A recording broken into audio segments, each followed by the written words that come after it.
ఆడ మనిషిని 7 తరాల కింద అటు ఇటు చూసుకునేవాడు. ఇప్పుడు ఆడ మనిషి పెళ్లి చేసుకోవాలంటే మగోడు మొత్తం బయట ఆడికి ఎన్ని ఆస్తుంది, ఎన్ని కార్లు ఉన్నాయి, అదే అన్ని చూసుకుంటున్నారు కదా. దానికి ఏం చెప్తారు మీరు?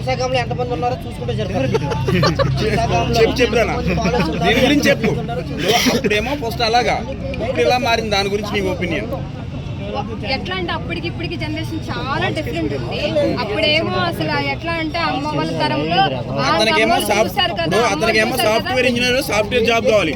మా బ్రోకి మరి ఏ సాఫ్ట్వేర్ ఇంజనీర్ లేదు. మరి ఇలాంటి వాడికి పిల్ల ఎక్కడ దొరుకుతుంది? అదే అన్న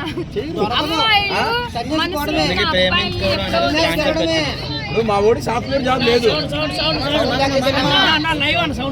అన్న. ఒకటే చెప్తున్నా,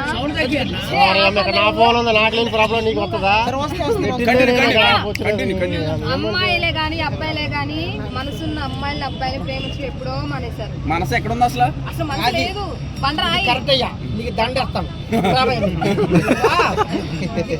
మొత్తం బండరాయి, ఏం లేదు. ఆడవాళ్ళకి లేదు, మగవాళ్ళకి లేదు, ప్రేమ లేదు, ఏమీ లేదు. పెళ్ళి అయ్యే కూడా లక్షలు లక్షలు పెట్టి కళ్యాణ మండపాలలో పాపం వాళ్ళు వీళ్ళు భోజనాలు పెట్టి చేస్తారు. అవి గ్యారెంటీ అన్ని బెస్టే.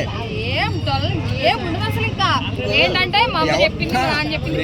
సాధారణంగా ఇప్పుడు సంబంధాలు చూస్తుంటే అవతలకేమో కార్లు ఉండాలి, వ్యవసాయం ఉండాలి, ఆ చెరువులు ఉండాలి, అన్నీ ఉన్నారు. ఏమీ లేని పరిస్థితి ఏంటి? వాళ్ళకి పెళ్ళిళ్ళు అవుతాయా? చేసుకోరా? మరి ఏంటి అన్న ఒక విషయం చెప్పను, అసలు చేసుకోపోవడం బెస్ట్ అన్న. మీకు అర్థం కావట్లేదు అన్న. చేసుకోకపోతే ఏ టెన్షన్ ఉండవు. మరి ఎక్కడికైనా వెళ్తే నీకు పెళ్ళి అయిందా లేదా అని అడుగుతున్నారు. చెప్పింది నువ్వు బిర్యానీలు తినొచ్చు. పిల్లలు ఎంతమంది అంటున్నారు? ఎక్కడికి వెళ్ళినా